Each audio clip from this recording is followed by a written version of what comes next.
Hello, and welcome to another Data Girl Informs, this time with our super special guest, Bill Schmarzo. And he's a super special guest, not just because of who he is, but because there would be no Data Girl without Bill. Because Bill wrote an article that I said, I think that would be nice if a video would be added. So I said, I make a video? And I made the video, and Bill loved it, and he helped me understand I found my voice. So I want to thank you for that, Bill. That's Angie, you're welcome. What a great journey you're on. I'll let you finish introduction. I want to come back to your journey from my perspective. okay. Thank you. I just want to say another thing that Bill's been helping me a lot along the way. I'm kind of someone with a very eclectic background that has realized the urgency of these topics. So I'm very much in need of real experts like Bill that help me. And I just want to see my last note of introduction. Bill is the Dean of Big Data. It's also to this topic. He's also a Data Dean, which is a nice little picture included here. And I have to say, I first note you right down there. That's it. I first noticed you in another online event, and you said it's the first time I heard anyone say this. You said AI will make us more human, and I was like, wow, who is this guy? And I've been following you ever since. That really has made me see the whole concept of AI differently. So, so I don't know. Before jump into the topic, do you want to say anything about? Yeah, I do, Angie, and thank you very much for not only doing this, but for driving the whole data girl conversation. I was Nothing could have made me more excited than to watch how you've grown in this space. And Thank you. when I talk to my students, I always tell them, and find your passion, find the thing you really love to do, and pursue it, and learn and learn new techniques. And Angie, your journey has been phenomenal. You Thank found your you. voice, you found your passion, the creativity just bubbles over. And when I Yeah. think even better about this is that it's you're doing something is for the good, and you are having impact on lots of people, lots of young people who are wandering into this space of AI, of big data, of social media, who really are unprepared for it. And Yeah. if and you're doing a marvelous job of giving them a voice by having a voice yourself.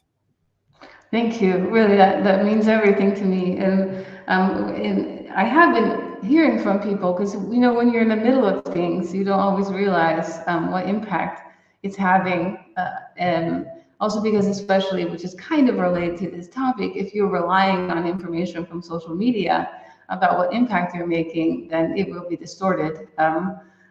So it's always nice to hear from people to hear from people like that. And I'm really driven by my own gaps. I'll say completely openly that it's pretty easy for me to think up topics because I just kind of hear news and read things and see, and I just wonder, oh, I don't know this because I do. I have some technical in my background, but I'm not a tech expert, then there must be a lot of people who don't know this.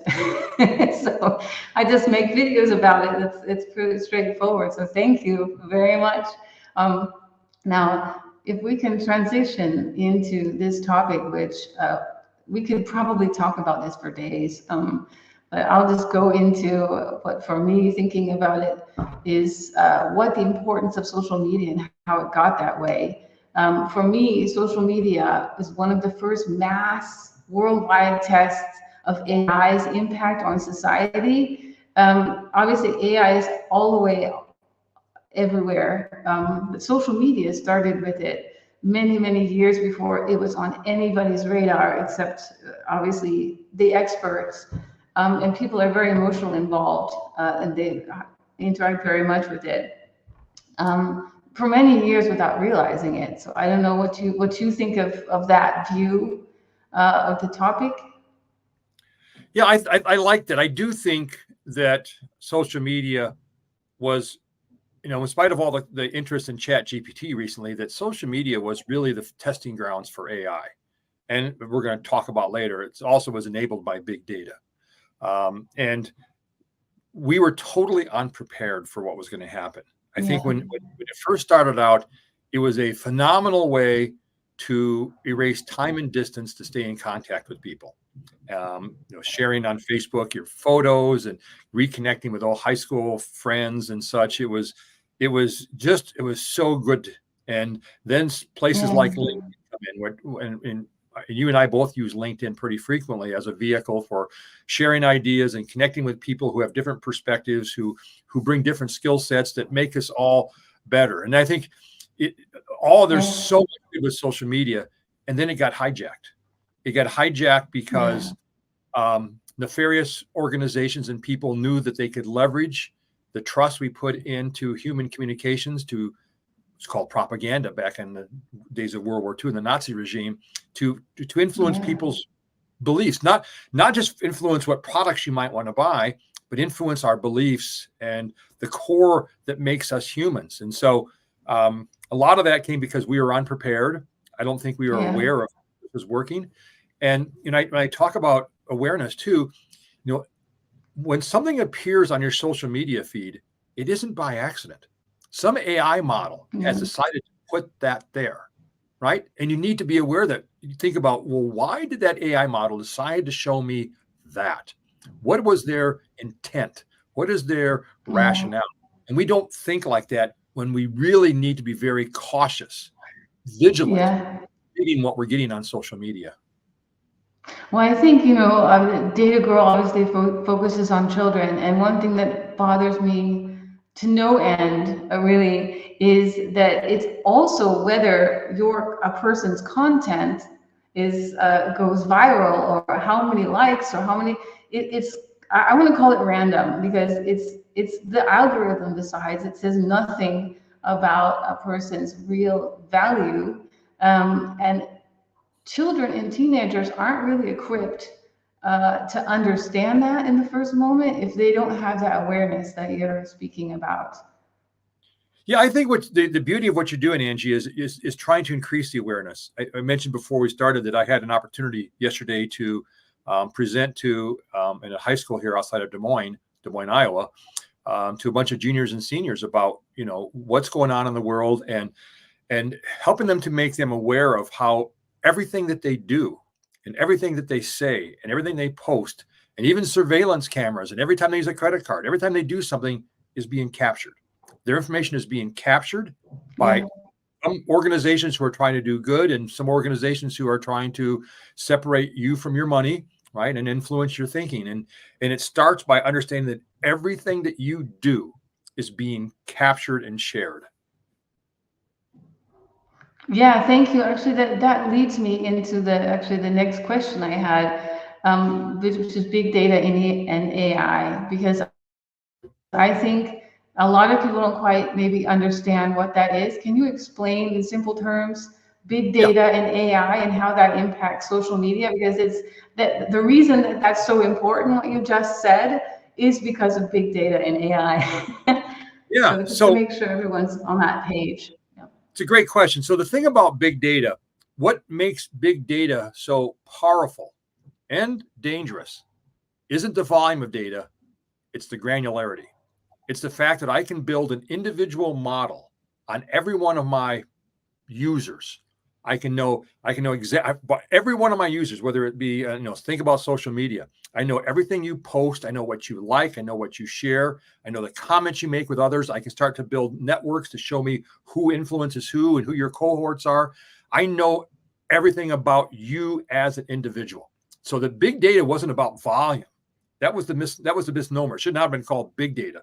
It's about that granularity to capture very detailed information about every individual, and then to use AI to build propensity behavior models. So what is it you like to do? What is it you know, where do you go eat? Who are your friends? What movies do you like? Where do you hang? So we can start using AI to build these predicted behavioral and performance propensities. Think about them as a digital profile of you that every one of these social media companies, and every company, by the way, is building about you in order to predict what it is you're most likely to respond to, so they can show you information to get you to act in a certain way.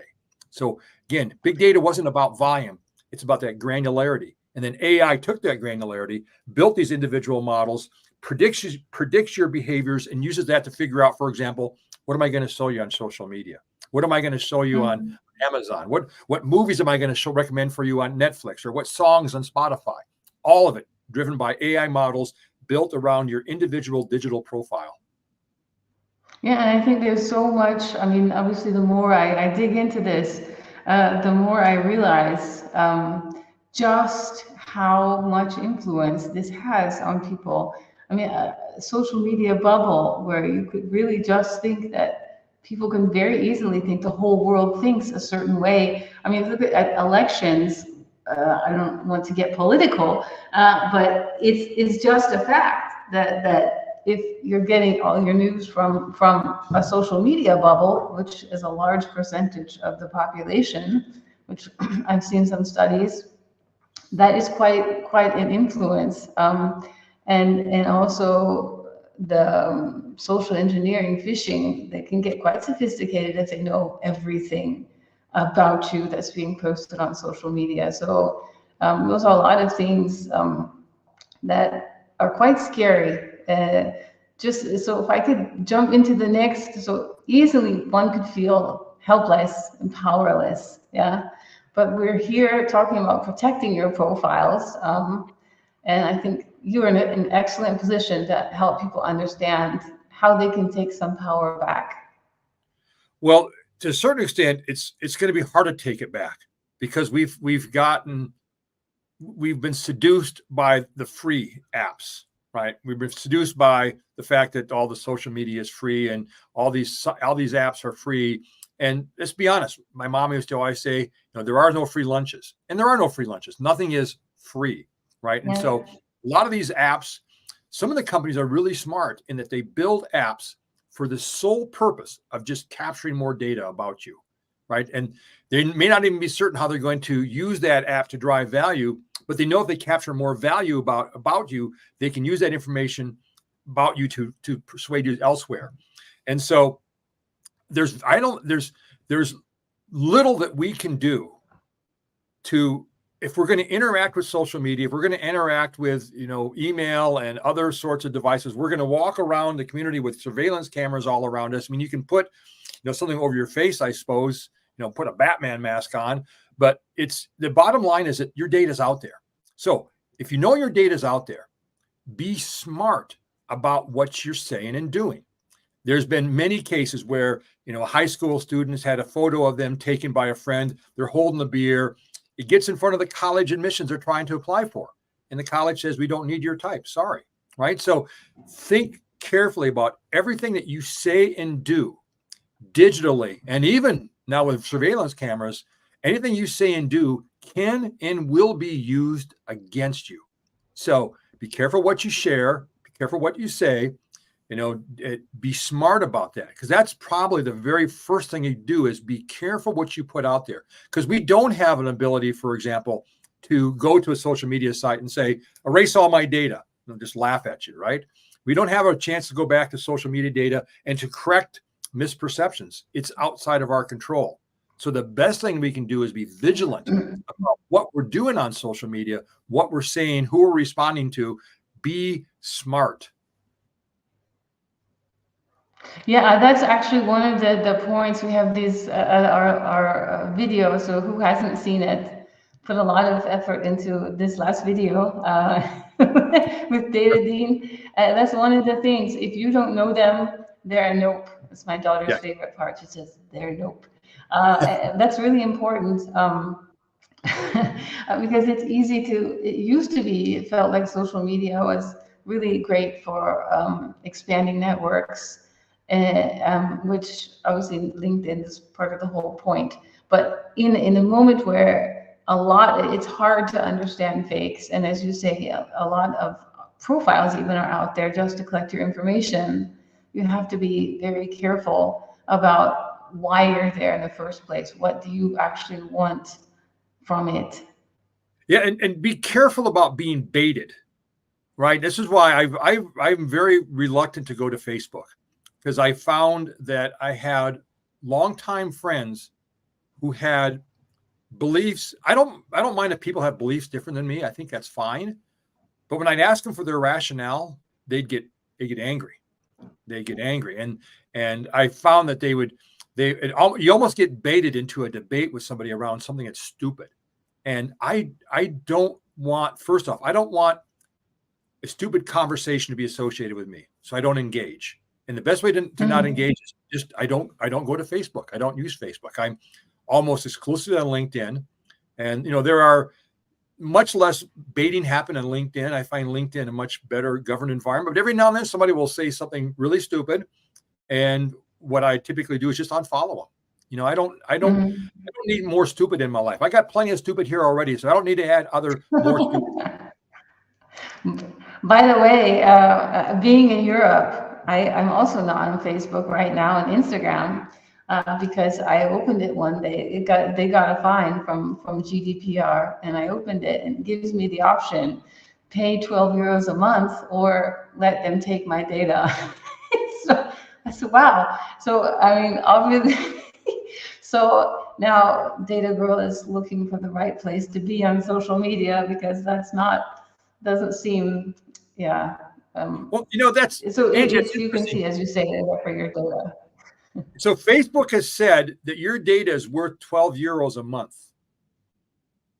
Isn't that interesting? So maybe maybe you should charge them 12 euros a month instead of them saying it's going to be 12 euros a month. Otherwise, we're going to, right? To me, that's an interesting, I hadn't heard of that before, but I think that's great that somebody's come out here and put a number on how valuable your data is.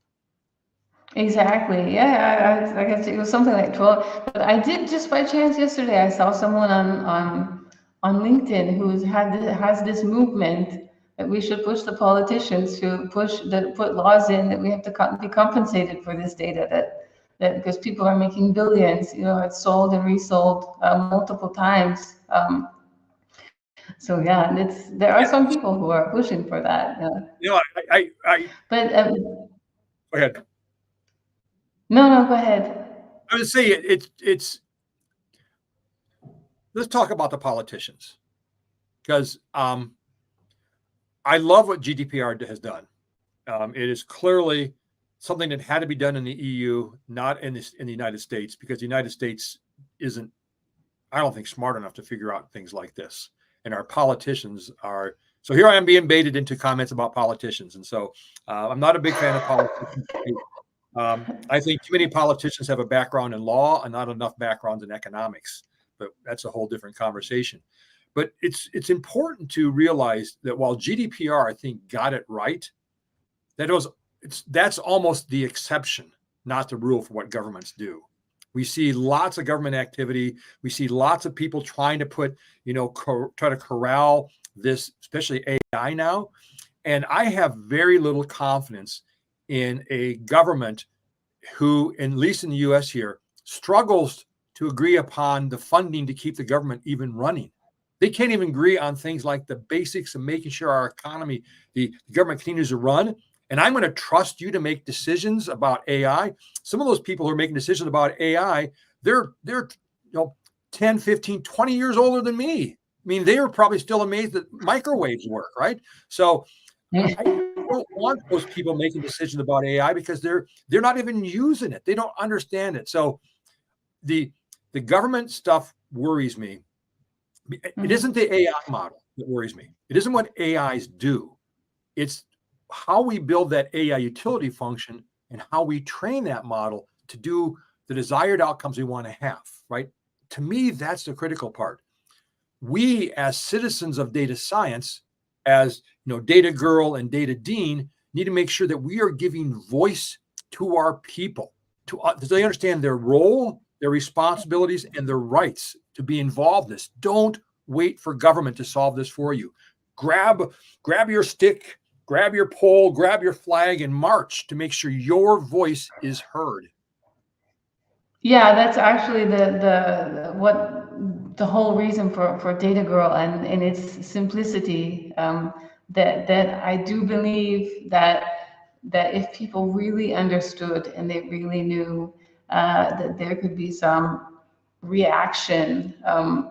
Some well, they can start asking for things back, in a sense, more protections, and I think that's a part of protecting your profile is more than just, what privacy settings can I put in, what am I careful about what I say. Exactly as you said, knowing that you have a right to have a voice, and just because it feels like, and they don't want to talk about politics. It just feels like big tech is in a position, as you say, that is unstoppable.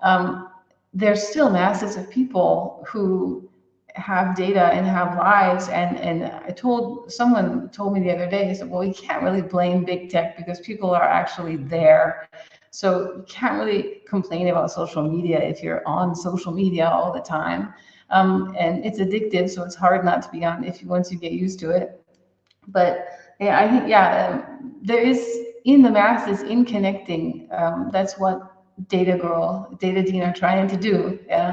Connect people, understand you do have a voice. You don't have to know all that much to Right. be able to talk about it and have a voice. You're spot on, Angie. You're spot on. That's the key thing. And I think that what I love about what you're doing is you are educating that next generation who is born in the age of AI, and to make sure they understand their role, their responsibility, and their rights with respect to how AI is being used, to ensure that AI is being used to deliver more relevant, more meaningful, more responsible, more ethical outcomes. We cannot rely on government. We cannot rely on big tech. We cannot rely on corporations, right? It is on us. Think about what it means. Yeah. I talk a lot about, being a citizen of data science. What does that mean? Think about the word citizen. Citizen is a proactive role. It isn't something you sit back and somebody bequests to you or bestows upon you. It's something that you have to make sure you have a voice like Data Girl, and you're demanding that your rights are being protected. If you sit back and wait, bad things are going to happen. So again, this is why I think the effort you're leading around Data Girl, to make certain that next generation understands their role so they can get involved. Because social media, like I said, has kind of gone off the rails. With AI, it can go really off the rails. Yeah. So now it's time to make sure that Yeah. everybody understands. And the young ones are important, but there's other people who don't feel like they have a voice. That leads to disenfranchisement. That leads to anguish. It leads to trouble and lack of trust. And we got to make sure that our responsibility is to make sure that everybody is involved in this process, that everybody has a voice. Because when we work together, #better together. Exactly.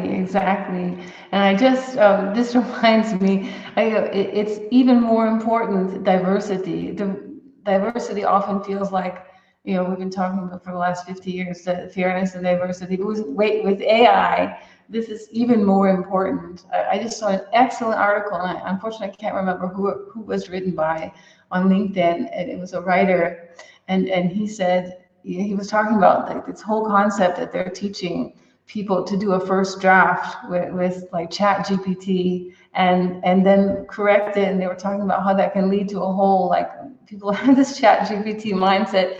And then he said, why would you want your article always to be written by a white American male? Because Chat GPT. Well, it's It's true. important. I mean, Well, the importance of diversity is that when you bring together diverse perspectives in a constructive environment where you're focused not on opinions but rationales, this is where innovation happens. It's not this or that, which is the debate that tends to happen on social media. No, it's this and that. Innovation happens at the point of the end, where we're taking some person's rationale for why they are acting or believe a certain way, and this person's rationale, and you blend and bend those rationales together to create something more powerful. So we need diversity of perspectives, diversity of opinions. We need to reach across the aisle. We cannot allow a divide to exist between each and every one of us. We need to reach across. And by the way, I think what AI is going to do is AI is going to help humans become more human again. and helping us realize that what we have as unique humans, we're not going to be able to compete with AI models to do math calculations. I got a calculator that costs 99 cents that does square roots faster than I'll ever do square roots, right? I don't need to be in the square roots business. I need the business of curiosity, of imagination, collaboration, of innovation. That's what humans do really well. So by golly, let's do what we humans do well. Exactly. And it spreads also to social media. If that you can, and I do this, it works really well on LinkedIn actually. Just look for a diverse, a different opinion and read a few articles.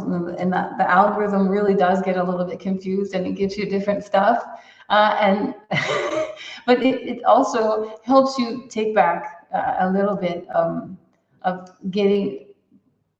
being safer from the social media bubbles, the companies who will be able to know you well enough to control you and all of this. So diversity is also a protection, looking for active diversity. And in the age of AI and big data, that's even more important than ever, I think. Hey, Angie, I know we're going to run out of time here. And one thing I want to make sure we do talk about is the fact that we as humans control what we believe, right? If we're fed a bunch of garbage, we as humans don't have to believe what we're being fed. We have the right to critical thinking, to stop, to pause, to think, does that make sense? Does that even, is that something that I think is true? How does that mesh with my core value statements, right? The ability to pause, think, and contemplate, it's still on us. So if you have a social media algorithm that's feeding you confirmation bias and doing things that, that don't help, that just help further divide people, pause, think. You as a human are still in control, not social media. It's not in control. It's going to throw things at you. Maybe you got to dodge it, right? But think for yourself. Thank you. I think actually, I was going to ask you for a closing statement, and there couldn't be a better closing statement that the protection is to be more human. And I said that was we started with that, and we're ending with that because it is everything in the age of data and big data and AI, to know yourself better, be more human, know your skills and your strengths and lean into them. Amen. Amen. So, Bill, thank you so much for being on. I hope that everyone was watching didn't have any internet issues because I'm on my internet the first time. Yeah. Check out Data Dean, Data Girl on LinkedIn, on YouTube. You can find us. Not anywhere else right at the moment, but we'll expand. So thank you so much, Bill. There'll be other Data Dean episodes in the future as well. Angie, thank you for bringing me on this journey. Thank you for bringing me on this journey. I couldn't be more excited about what you've done. I couldn't be more excited about the success you're having, and I couldn't be more excited about the impact you're having on so many people. Thank you. Thank you very much. Thank you. Looking forward to moving forward together. Thank you. And have a good rest of the day. Use the morning, first thing in the morning, Bill. Bye. Bye-bye.